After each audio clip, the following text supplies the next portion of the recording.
बहुत समय पहले की बात है। एक घना जंगल था जहां हर जानवर खुद को सबसे महान समझता था, लेकिन वहीं रहता था एक नन्हा चूहा, नन्हू, जिसे कोई नहीं पूछता। नन्हू चुपचाप, शांत और बहुत ही समझदार था, लेकिन उसे कभी किसी ने गंभीरता से नहीं लिया। वो जब किसी की मदद की कोशिश करता तो जानवर हंसते और कहते, तू तू क्या कर पाएगा।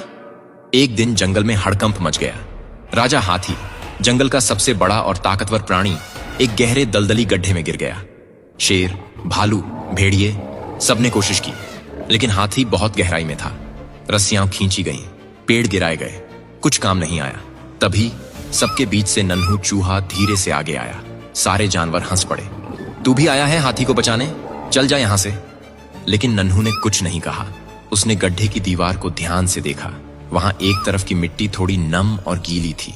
उसे एक पुरानी सुरंग की याद आई जो कभी उसके दादा ने बनाई थी और जो इस दिशा में जाती थी। नन्हू चुपचाप वापस मुड़ा और भागा अपने पुराने बिल की ओर। वहां से वो सैकड़ों मीटर लंबी एक संकरी सुरंग में घुस गया। अंधेरा, डर, कीड़े, लेकिन नन्हू रुका नहीं। वो जानता था कि सुरंग एक झील से सटी है और अगर वो झील की दीवार में एक छेद कर दे तो पानी उस गड्ढे में बह सकता है। नन्हू ने अपने पैने दांतों से दीवार की मिट्टी कुतरनी शुरू की। धीरे धीरे कण कण मिट्टी हटी और आखिरकार एक पतली सी धारा बहने लगी। थोड़ी ही देर में झील का पानी गड्ढे की तरफ बह गया। पानी ने गड्ढे की एक तरफ की मिट्टी गीली कर दी और कुछ ही देर में वहां ढलान बन गई। हाथी समझ गया, यही मौका है। वो धीरे धीरे अपने भारी शरीर को उस गीली ढलान पर चढ़ाता गया और आखिरकार बाहर निकल आया। सारे जानवर हैरान थे।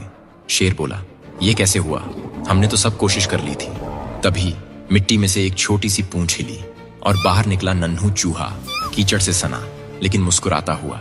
हाथी ने अपनी सूंड से नन्हू को उठाया और सबके सामने कहा, ताकत से नहीं, समझ से रास्ता निकलता है और जिसे तुम छोटा समझते हो वही सबसे बड़ा काम कर जाता है।